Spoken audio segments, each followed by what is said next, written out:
Boa noite, pessoal, tudo bom? Vamos dar continuidade aqui, agora vamos entrar um pouco mais na astronomia mesmo. E a gente não sabe como está o tempo lá fora, né? Que a gente está aqui dentro direto. Se tiver bom, hoje à noite o Otávio, cara que vem lá de Campos dos Goytacazes, trabalha lá com o professor Marcelo, vai montar o telescópio dele. E o Tolentino de BH também a gente está pensando em fazer uma observação da Lua, mas tudo depende do tempo. Então, fiquem ligados aí que a gente vai dar uma olhada e qualquer coisa a gente deixa divulgado aqui que a atividade vai ser, a gente fala o lugar para fazer observação, beleza? Trago aqui agora para vocês o James Solon, lá de Pernambuco. Ele ajudou a gente bastante na campus lá de Recife. Foi o curador de lá, porque eu não pude ir, ele assumiu lá. Obrigado, então agradecendo ele aqui. A gente se conhece aí pelo Facebook da vida, né? Compartilha coisa um na página do outro. Ele faz parte do projeto AstroPE e ele vai dar uma palestra aqui para vocês agora sobre o tema da campus, que é o livro da Terra à Lua do Júlio Verne. Então ele vai dar o Júlio Verne, ele, nos livros dele, ele sempre fez várias previsões, predições e algumas coisas. Aqui, antes a gente estava falando dos filmes, né? Falou que esse ano é o ano que vai... Tudo que teve no De Volta para o Futuro vai acontecer, né? Porque eles iam para 2015. E o Júlio Verne, lá há muito tempo atrás, já fazia esse tipo de previsão. Então o James vai dar uma passeada aí para a gente.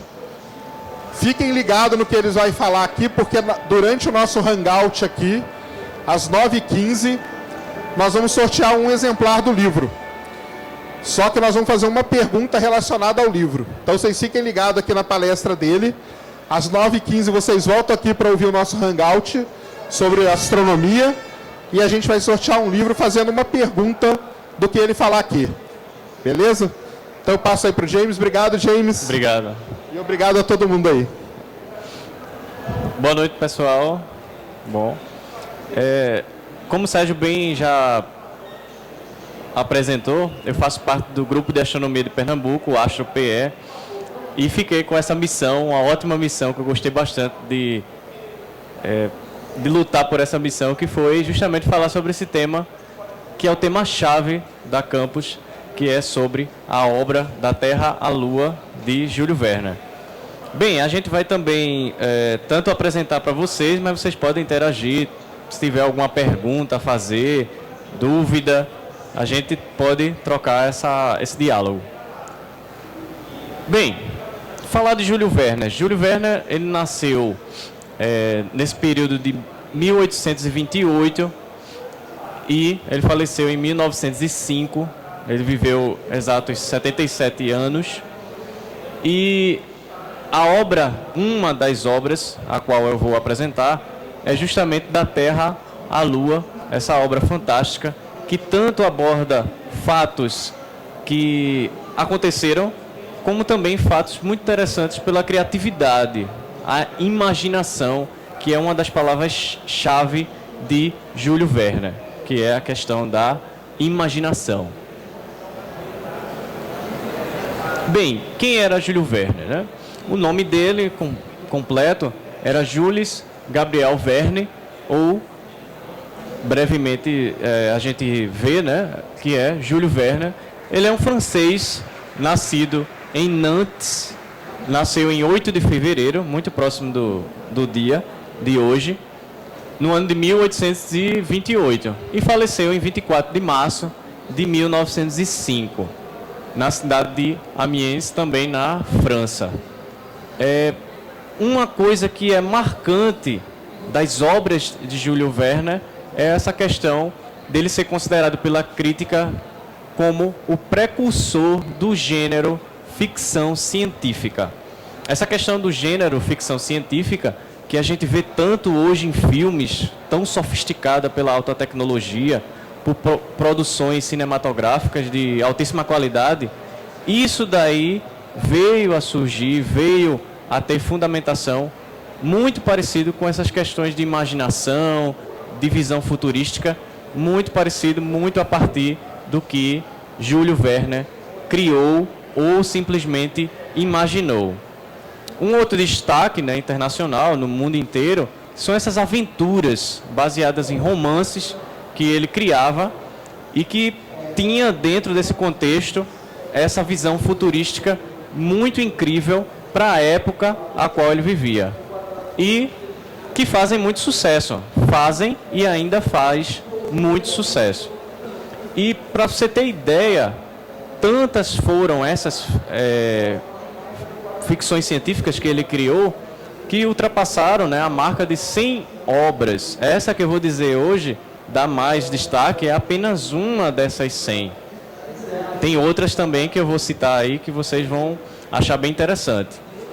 Uma das obras destacáveis, claro, que a gente tentar destacar das 100 obras é realmente uma lista, seria Viagem ao Centro da Terra, a qual ele publicou em 1864, O Capitão Ateras, muito interessante também, Da Terra à Lua, que é o alvo principal hoje, o objetivo, e A Volta ao Mundo em 80 dias, a qual ele publicou em 1872. Muito interessante também. Bem, a obra de destaque, né? É Da Terra à Lua, o título, e foi escrita em 1865. Ela foi publicada em 1865. E este ano de 2015, a gente comemora o 150º aniversário. Ou seja, já tem 150 anos a qual ela foi publicada. Muito interessante esse tempo, porque muita coisa que ele publicou antes daquela época mesmo já era novidade. E hoje há algumas coisas que a gente pode destacar que também são bem diferentes ao nosso tempo, são à frente ainda do nosso tempo, mesmo 150 anos passados. E do que se trata essencialmente essa obra, Da Terra à Lua? Foi a decisão de um presidente, ele era presidente do Clube do Canhão. Esse senhor Impey Barbicane, ele teve uma ideia, teve um plano meio esquisito para a época, claro, que era de construir um projétil para levar um homem à Lua. Esse projétil teria que ser lançado daqui da Terra para chegar até a Lua com grande velocidade inicial, claro, e que poderia alcançar até o nosso satélite natural, que é a Lua. Uma coisa bem interessante é que isso aconteceu durante a época da Guerra de Secessão. E a paz nos Estados Unidos, nessa questão bélica, incomodava. E aí o que era para ser feito era justamente mostrar o poderio norte-americano através da tecnologia. Foi aí que ele pensou justamente em reunir todos aqueles membros do Clube do Canhão para poder justamente criar esse mecanismo, esse dispositivo que lançasse daqui da Terra pessoas para chegar até a Lua. Aí você pode dizer, isso aí a tecnologia chegou a esse ponto. Mas para se pensar em algo em 1865, era uma coisa totalmente sonhadora, muito diferente do habitual. E o que é que a gente analisa principalmente é a ficção e a realidade.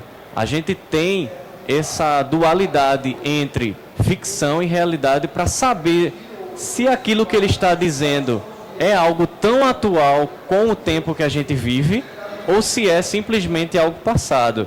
Chega uma hora que você não tem mais noção de tempo, porque você duvida se aquilo foi feito em 1865. E, claro, que historicamente, 104 anos depois da publicação da obra Da Terra à Lua, em 20 de julho de 1969, o homem chega à Lua. Mas isso aí eu encurtei para mostrar como é a obra. A gente vai ver um pouco mais como é que isso aconteceu e ele descreve na obra. Uma outra palavra-chave, que é aí no finalzinho, no rodapé, são as previsões. Seria ele, Júlio Verne, um profeta? Seria ele um visionário? O que é que caracteriza uma pessoa estar tão à frente do seu tempo ao ponto de retratar coisas que, com certeza, pouco tempo depois, relativamente pouco tempo depois, foi feito, foi até inspirado, ele serviu de inspiração. Bem, uma das comparações que a gente começa, e é uma das mais interessantes, é justamente o foguete, que na verdade é o canhão Columbade, ou Columbia, que ele foi o objeto que levou, que deu propulsão para levar os astronautas, porque lá ainda o termo astronauta era indefinido. Muito interessante mesmo é que o foguete Saturno V, o maior objeto já lançado, o maior foguete já lançado pela NASA, Agência Espacial Norte-Americana, ele tem grande semelhança com esse canhão Columbia. Inclusive o módulo, aqui à esquerda, aqui ó, na ilustração do livro, muito parecido com o módulo criado e projetado pela NASA. Muito interessante essa comparação. Uma coisa bem interessante também, além dessa comparação, é também um mecanismo de propulsão. Como ele citou aqui, teria que ser algo dotado de boa velocidade inicial para poder alcançar essa saída da Terra. A gente sabe que a Terra ela tem uma força de atração gravitacional, que isso é deduzida em aceleração gravitacional. Então, se algo não conseguir fugir àquela aceleração da gravidade, ela continua na Terra. Diferente do que a aceleração pode causar, o Saturno V, o foguete, conseguia superar essa aceleração. Na obra de Júlio Verne, também o canhão Columbade, ele também possuía essa, vamos dizer, essa tecnologia suficiente para causar esse levantamento do foguete e levar para o espaço. Bem, a gente sabe que tem que ter um ponto na Terra estratégico para poder lançar um foguete. A gente não pode escolher qualquer local no planeta Terra para poder lançar esse foguete. Um dos fatores é para a gente economizar combustível, já que há uma grande perda de combustível ao tentar levantar todo aquele material que você quer levar para o espaço. Uma coisa bem interessante é que até ele se aproximou muito do local lá no Cabo Canaveral que lançou a Apollo 11, né? Que teve as outras Apolos também, mas a Apollo que teve êxito primeira foi a Apollo 11, e ele calculou mais ou menos nessa coordenada. Veja que é muito próximo. Então ele teve essa consciência de quanto mais ao sul dos Estados Unidos, o estado mais ao sul dos Estados Unidos, ele teria essa facilidade de tentar lançar esse foguete ou esse projétil, como ele cita lá na obra dele. Uma outra coisa muito interessante também é esse dado aqui, ó. Tá dando para ver? Você vê aqui que ele calculou aproximadamente a chegada do homem partindo da Terra até a Lua em 97 horas. E o real, a Apollo 11, se aproximou das 100 horas. Então, realmente teria que ter uma visão, teria que ser muito visionário e principalmente científico para poder acertar com exatidão essa marca em tempo. Bem, outra coisa que chama bastante atenção, que é descrito lá na obra, é justamente 3 astronautas que ficam dentro lá da cápsula do módulo, né, do módulo fictício, que de fato ele foi apenas imaginado. E que estes 3 astronautas, assim como foi na realidade, também abrigava 3 astronautas. Tal como aconteceu lá em 20 de julho de 1969, quando de fato o homem chegou à Lua. Uma outra curiosidade que dá para perceber são os nomes, né? Vocês conseguem perceber que até as palavras dos nomes quase batem? Conseguem perceber? Por exemplo, aqui a gente tem Miguel Ardan e tem Michael Collins. Bem próximo. E a gente tem Edwin Buzz Aldrin, que também ele se aproxima, porque aqui só tem um nome, do outro astronauta que era levado também nessa cápsula que Júlio Verne supõe levar um homem até a Lua. Mas que é interessante exatamente também perceber que seria interessante levar 3 astronautas, assim como também ele planejou aqui e como de fato aconteceu, também é uma curiosidade que à medida que você vai lendo o livro, você já percebe que não é mais curiosidade. Uma outra coisa muito interessante é a cápsula de retorno. Aquela cápsula que abrigava os astronautas, que essa aqui ficava, né? Diferente daqui que foi o módulo, voltou da parte do módulo lá na Lua, voltou apenas a cápsula de sobrevivência. E aqui o módulo Columbia da Apollo 11. Notem que ambos retornam da reentrada na atmosfera e caem no oceano e são resgatados. Né? Aqui um bote, algo bem simples até, né?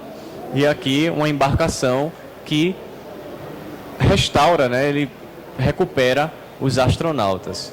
Muito interessante até a forma de resgatar, porque dentre as várias formas seria a melhor você cair no oceano do que cair em terra, por questões de riscos ou até de amenizar possíveis danos, né, no caso, não só a cápsula, mas principalmente aos astronautas, claro. Aqui, depois de aproximadamente 4 dias, depois que o homem pousou na Lua no dia 20, teve os dias de volta, e aqui, quando ele recupera o módulo. Bem, além dessas obras, como eu citei, de Júlio Verne, uma delas que chama muito a atenção pela questão aerodinâmica, pela questão da inovação para a época, que pode ser uma inovação em design até os dias de hoje, é também o que a gente pode perceber em outras obras, como 20.000 léguas submarinas, onde ele constrói, pela descrição, a gente constrói algo chamado Nautilus. Esse objeto aqui que a gente deriva ou subentende que ele com certeza deve ser um submarino, realmente tem uma descrição muito bem feita, muito bem tecnológica para as condições de pensamento e imaginação para a época. Aqui tem a réplica construída e também a planta interna. Outro objeto citado, né, outra visão futurística que a gente pode associar é o escafandro autônomo. Escafandro é toda essa roupagem de mergulho que lhe isola do meio água para um meio respirável, que é a atmosfera necessária da gente, que tenha ar respirável. E uma coisa interessante é que essa palavra autônomo é porque o escafandro ele precisa de uma tubulação, onde essa tubulação injeta o ar, sopra o ar, digamos assim, e suga o ar que a pessoa respirou. Nesse caso, não há mangueiras, você se torna realmente autônomo, você fica livre das cordas, livres das mangueiras que lhe fornecem ar. Um objeto que foi criado, um equipamento, foi o equipamento desenvolvido por Jacques Yves e Emily Garnier, que foi justamente o traje ou os equipamentos de mergulho que a gente tem nos dias atuais, né?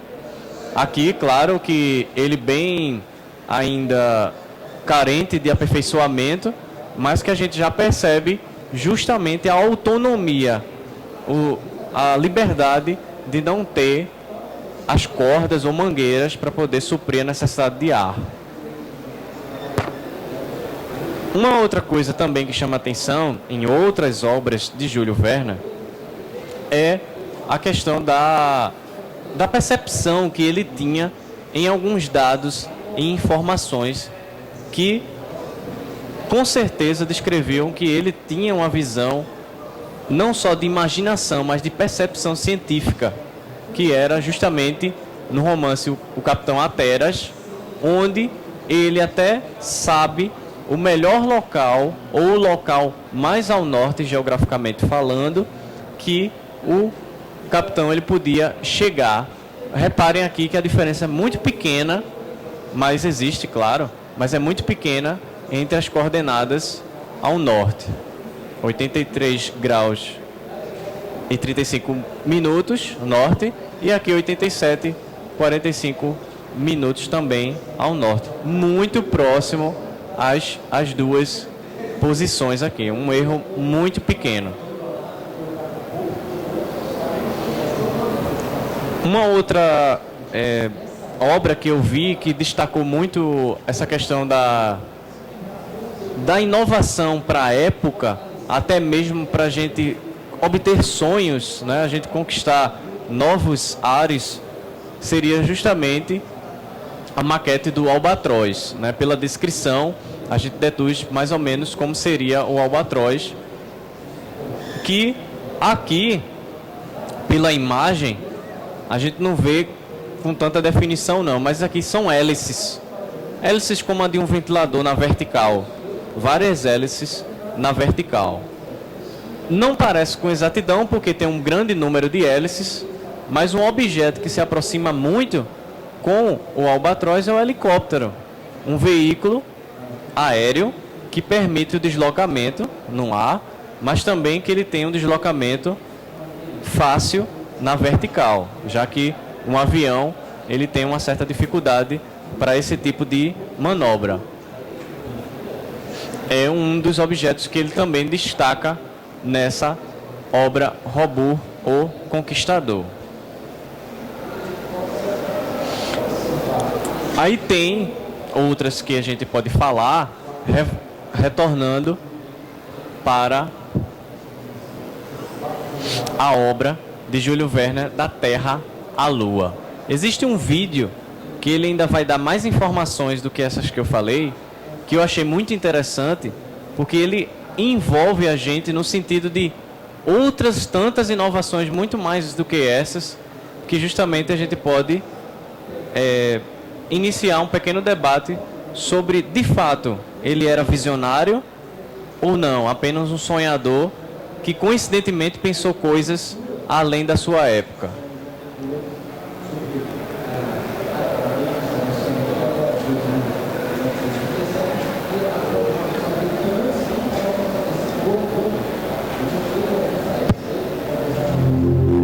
Muitos escritores deixaram a sua marca no mundo e tornaram-se imortais. E há casos em que os conceitos e ideias de grandes artistas deixam de ser apenas fruto da inteligência e da imaginação e tornam-se realidade. As previsões de Júlio Verne. O escritor francês Júlio Verne nasceu em 1828 e faleceu em 1905 aos 77 anos. É considerado por críticos literários o precursor do gênero ficção científica, tendo escrito mais de 100 livros. Por toda sua obra, é possível encontrar previsões sobre o aparecimento de novos avanços científicos. Na Na obra 20.000 Léguas Submarinas, o personagem Capitão Nemo atravessa oceanos a bordo do Nautilus, um submarino bastante semelhante aos atuais, movido a eletricidade. Seguindo as descrições e desenhos de Verne, se tivesse existido, esse seria o Nautilus. Somente entre 1880 e 1890 que surgiram os primeiros submarinos equipados com motor elétrico na Inglaterra, França e Espanha. Embora o Nautilus de Verne fosse movido a energia elétrica, um fato surpreendente é que a fonte de energia dessa embarcação fictícia era praticamente inesgotável. Por isso, muitos a comparam aos navios modernos movidos a energia nuclear. Embora o nome Nautilus tivesse sido utilizado para batizar navios antes mesmo que Verne tivesse nascido, somente em janeiro de 1955 foi lançado ao mar o USS Nautilus, o primeiro submarino movido a energia nuclear.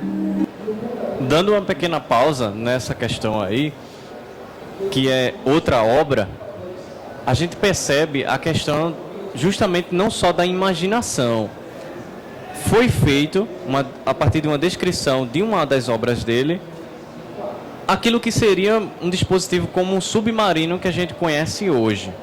Por incrível que pareça, até os compartimentos que ficam com água ou com ar, até a disposição desses compartimentos são muito parecidas com a que a gente hoje utiliza no submarino.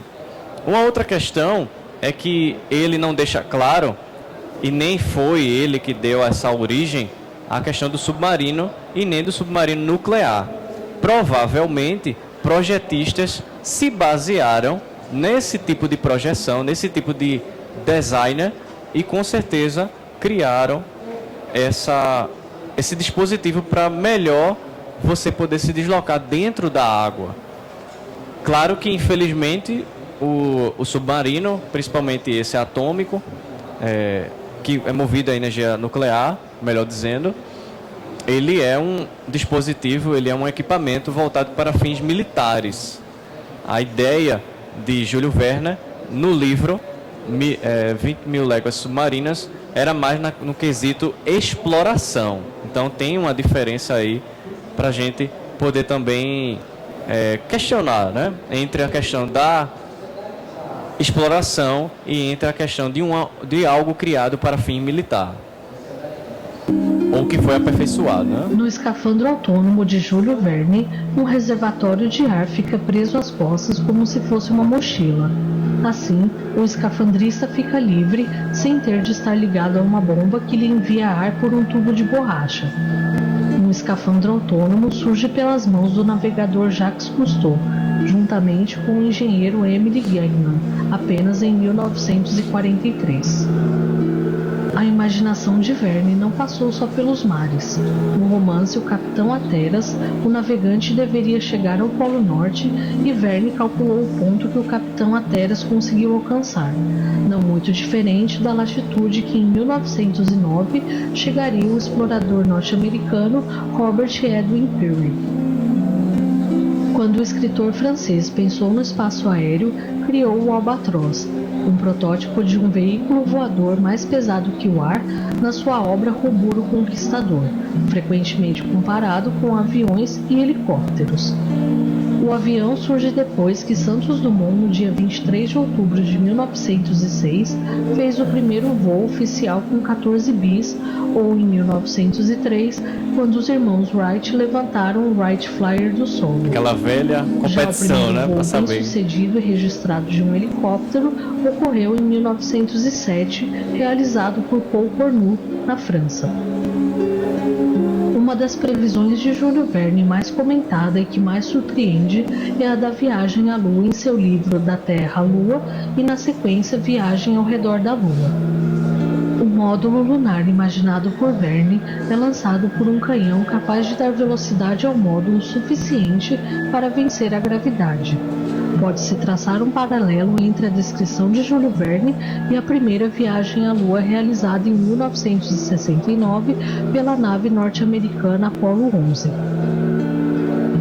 Verne identificou o ponto ideal de lançamento do módulo esses pontos lunar aqui, na cidade de Tampa, que foi o que eu tinha falado no slide anterior, que eu vou pular só um pouco. era justamente aquilo que eu tinha falado em relação dele ter melhor calculado a maneira mais eficiente de lançar esse foguete que era o Saturno V. Um dos fatos bem interessantes é que também a quantidade de carga que era suficiente para que todo aquele projeto, todo aquele foguete fosse lançado, ela é muito parecida com também o que a NASA projetou, que a ideia era justamente levar carga suficiente, não só tripulada, mas como também de material que ia vir a ser dado suporte para os astronautas.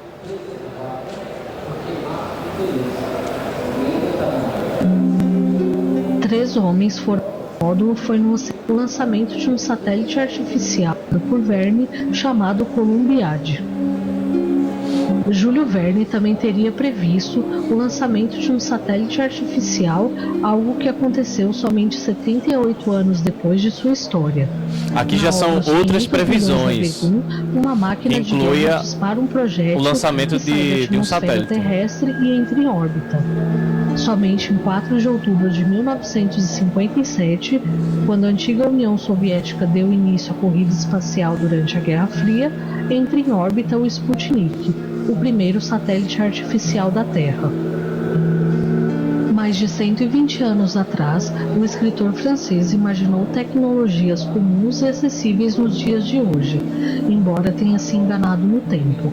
Na obra A Jornada de um Jornalista Americano em 2889, Verne descreve o que ele chama de fonotelefoto. Pronto, essa invenção aqui do telefoto, essa menção que ele faz na obra, a jornada tem um destaque aí que há um pequeno equívoco, como ele falou, na questão temporal. Ele até imaginou essa questão da videoconferência, uma maneira em que você encurtasse através da tecnologia grandes distâncias, para que você aproximasse as pessoas de algum modo. O interessante é que ele estimou isso em muito tempo à frente, no ano de 2889, muito à frente. A gente já, em início do século XXI, a gente já tem essa tecnologia à disposição, né? De um jornalista americano em 2889, Verne descreve o que ele chama de fonotelefoto, um sistema de comunicação interpessoal à distância que transmite as imagens por espelhos conectados algo bem por fios. Exagerado, né? Essa tecnologia pode ser comparada com a videoconferência, que deu sinal hoje de cada aparelho desses já invenção da possui som e um simples videofone áudio analógico e vídeo, foi né? utilizado na Alemanha na década de 30. Nessa mesma obra, o escritor prevê a vinda dos noticiários falados, quando diz que, em vez de impressos, os jornais são falados toda manhã para quem o assina, onde se é possível ouvir interessantes conversas com jornalistas, políticos ou cientistas e conhecer as notícias. Esse daqui é um dos mais interessantes, porque veja, como pensar em algo que parecesse essa proposta que ele acabou de citar, se nem sequer havia transmissão de dados. A forma mais básica de transmissão de dados é aquela do código Morse, por exemplo, em que você decodifica aqueles toques e consegue ter uma informação básica, mas consegue ter uma informação. Como pensar naquele tempo numa maneira até que, digamos, digital da gente conseguir perceber e de ter essa informação? Ele até, além de citar essa forma de se comunicar, ele também citava essa questão da informação através de vídeo e de telejornalismo. Algo que a gente, naquela época, tem até uma dificuldade de tentar virtualizar, para você ver o nível de quanta imaginação pode surtar muito mais efeito do que o real, né? Rádio na televisão não surgem antes da chegada do século XX. No romance A Ilha de Hélice, Júlio Verne faz alusão ao uso de corrente elétrica para a transmissão de dados e informações, vozes e imagens. E na obra Paris no século XX, Verne descreve algo como um telégrafo que compõe uma rede global de comunicação.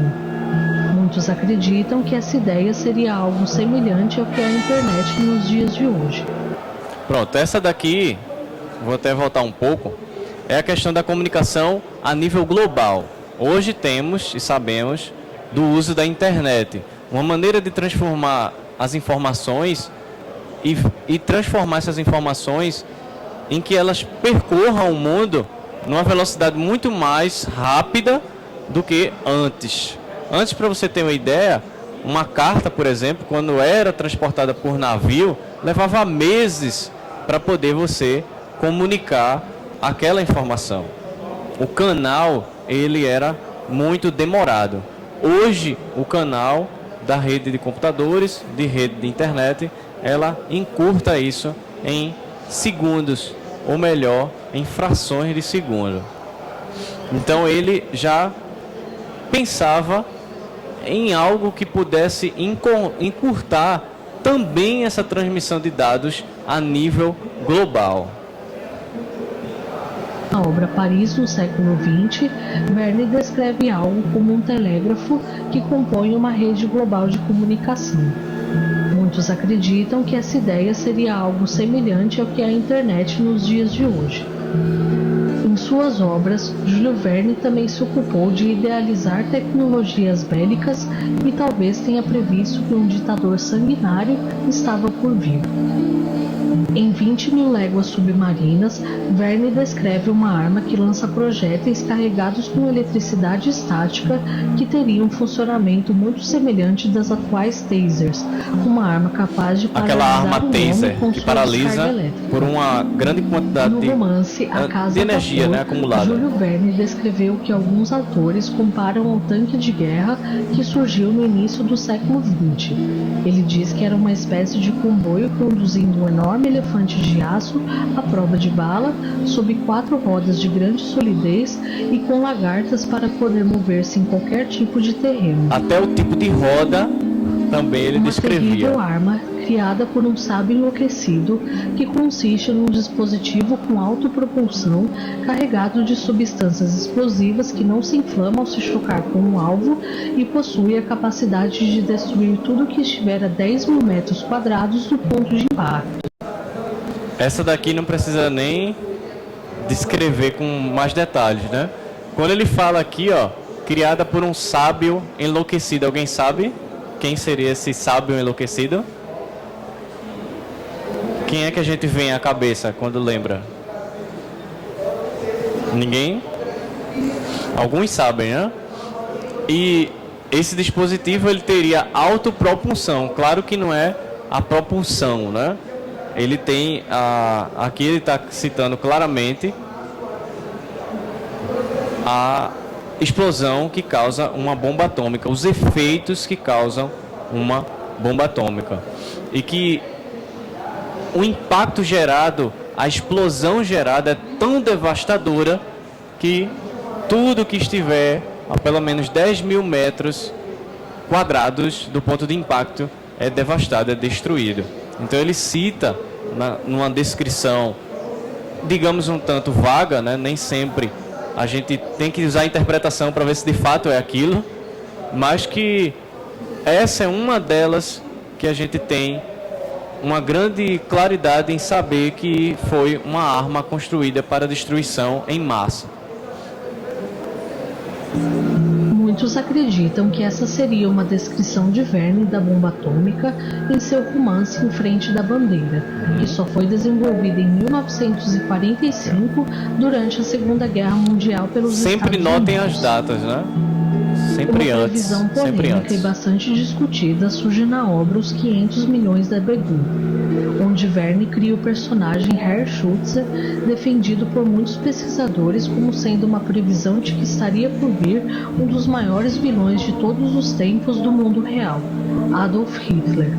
Há aqueles que sustentam que Verne teria previsto não só a sua ascensão, mas seu declínio e morte. Júlio Verne descreveu em seus livros várias outras tecnologias comuns nos dias de hoje que não foram citadas, mas também existem aqueles que contestam as suas ideias, alegando que vários de seus antecessores já haviam escrito sobre muitos dos temas abordados por ele. Bem, antes de dar o desfecho aí na apresentação e também no vídeo, repararam que nem tudo aquilo que tanto ele descreveu é plausível aceitar de que de fato realmente foi algo imaginado e que era uma previsão futura. Também poderiam haver outras contribuições de outros autores, ou mesmo que isso era um excesso de interpretação ao favor dele. Aí é que é importante debater. Para vocês, claro, alguns podem estar vendo a história de Júlio Verne agora, uma das obras citadas da Terra à Lua. Mas disso que pode aparecer para vocês, ou quem já conhece das obras dele, para vocês acham que de fato realmente ele era um visionário ou apenas alguém que tinha uma imaginação excessiva? Pode falar. Era bom o microfone, né? Para ele.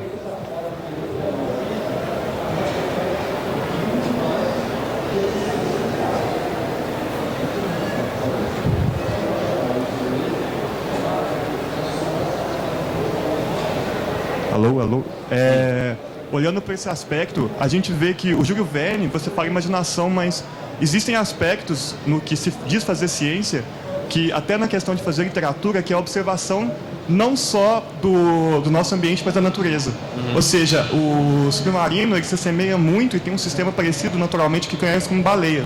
Isso. E muito da noção que a gente tem de helicóptero vem de um sistema da libélula.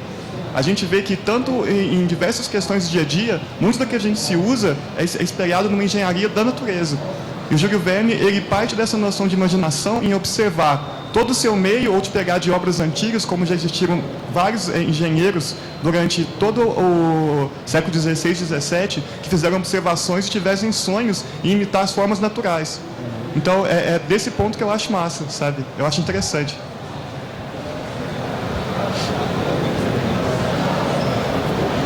Também reforça o seu depoimento, porque realmente a visão que ele tinha, baseada naquilo que já existia, natureza, muito provavelmente, como você citou, dá muita credibilidade de que realmente não só imaginava, mas ele também projetava aquilo para um objeto, um mecanismo que viesse favorecer o ser humano para algum fim.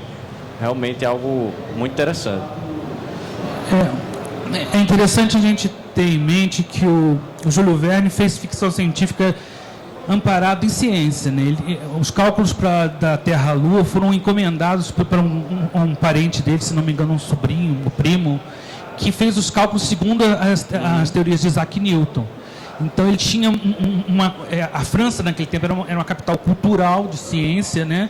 A academia, então ele tinha uma fonte científica muito grande. Então o fato de ele ser visionário, acho que isso fica bem claro, que ele se calcou em ciência e naturalmente as consequências vieram desse relacionamento com a ciência. É muito diferente de uma ficção científica às vezes feita descomprometida com a ciência, né? Que faz ficção científica quase fantasiosa, né? Eu estava ouvindo hoje os vários assuntos, o assunto foi bastante sobre isso, sobre os filmes, né? E a gente viu aqui as coisas absurdas que aparecem nos filmes, né, que levam o título de ficção científica. Eu achava interessante que você pudesse chamar a atenção também das coisas que ele não previu e das coisas que ele errou.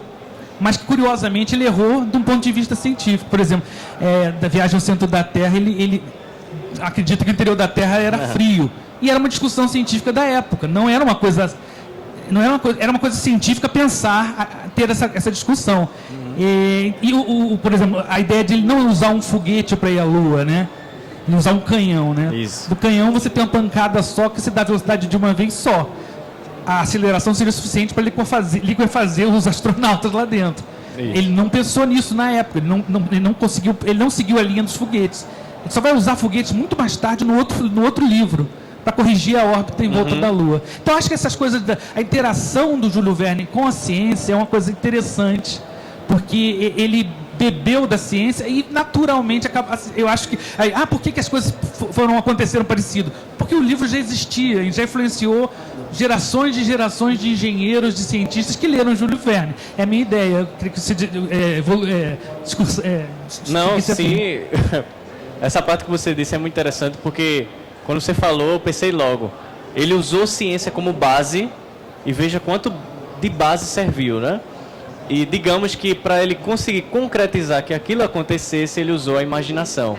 Por isso que essa ideia entre lançar um foguete, como o Saturno V, que foi lançado pela NASA, se você lançar como um projétil, se você tem uns astronautas, a velocidade inicial é tão grande, que a força contrária que vai atuar sobre o seu corpo, né, a força G, vai totalmente lhe esmagar por dentro, né, que é liquefazer, justamente, que você citou.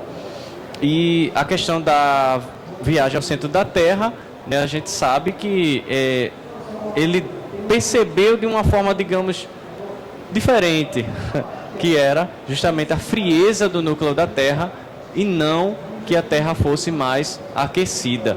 A gente até sabe, por dados mais recentes, que o núcleo da Terra, ele é mais quente do que a superfície do Sol, né? É uma temperatura muito mais quente e superior a 6.000 graus. E claro que existem outros minúcias assim que estão sendo estudadas para ver se dá essa alternativa e opção de que realmente aquilo que ele completou como imaginação, de fato, possa ter acontecido, na questão de que há uma grande possibilidade ou não do ser humano tentar entrar num planeta e encontrar algum microclima, microespaço, alguma alternativa para que a vida sobrevivesse, o que é realmente questionável para a tecnologia e conhecimento atual. Mas é interessante, os dois pontos de vista são muito interessantes que eles dois citaram. Reforçando o que ele falou, realmente ele tinha muito contato científico, não só o que o primo dele encomendou, né? Ele era conhecido no meio científico e ele conversava e ia a eventos. Então, quer dizer, nada, assim, não tirando o mérito dele, mas ele tinha fundamento, entendeu? Ele tinha conhecimento do que poderia, do que estava sendo pensado, nas possibilidades reais daquilo aconteceu ou não. Entendeu? Ele tinha muito conhecimento, ele era bastante conhecido mesmo naquele período. Essa parte a gente até fica contente, né, por saber que a ciência, quando ela embasa qualquer argumento, qualquer estudo, qualquer teoria, apesar que o estudo, a meu ver, é derivado de ciência, dá reforço para que aquilo não fosse somente uma ficção viajada, uma ficção muito imaginada, mas que não tivesse aquele alicerce científico, né? Mais alguém que quer opinar, comentar, criticar? Não, eu acho que o pessoal falou e ele tinha uma coisa que falta hoje muito, que é base. Isso. Então ele tinha uma base muito, muito forte, muito porque também, que o Naelto comentou, da escola francesa, né? A escola francesa sempre deu uma base muito forte, principalmente em ciências, vamos dizer, naturais, matemática, essa parte é muito embasada e isso facilitou muito ele desenvolver tudo que ele desenvolveu, né? Então ele tinha uma base muito forte que hoje nas escolas aí a gente tá muito em falta esse embasamento aí. Tem mais tempo, se alguém quiser fazer mais alguma pergunta. Tem ainda um tempinho, né?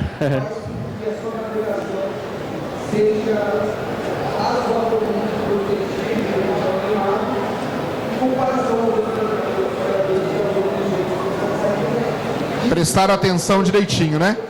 9h15 nós vamos fazer o hangout aqui. Espero todo mundo aqui depois da palestra lá.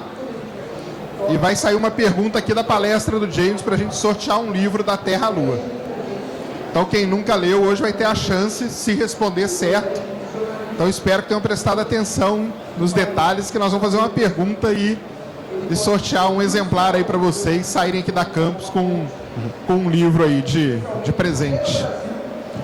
Com certeza inspirador, né? Com certeza inspirador, né? A gente vê aí, tá certo que eu puxei a sardinha pro lado da imaginação dele, claro, mas tem as questões também que ele usou mais imaginação do que o cunho científico, que fez completar, né?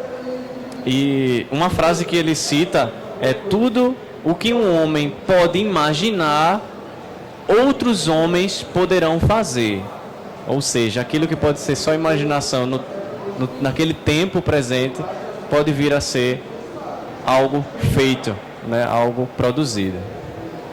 Legal. Obrigado, James. Obrigado, Anselmo.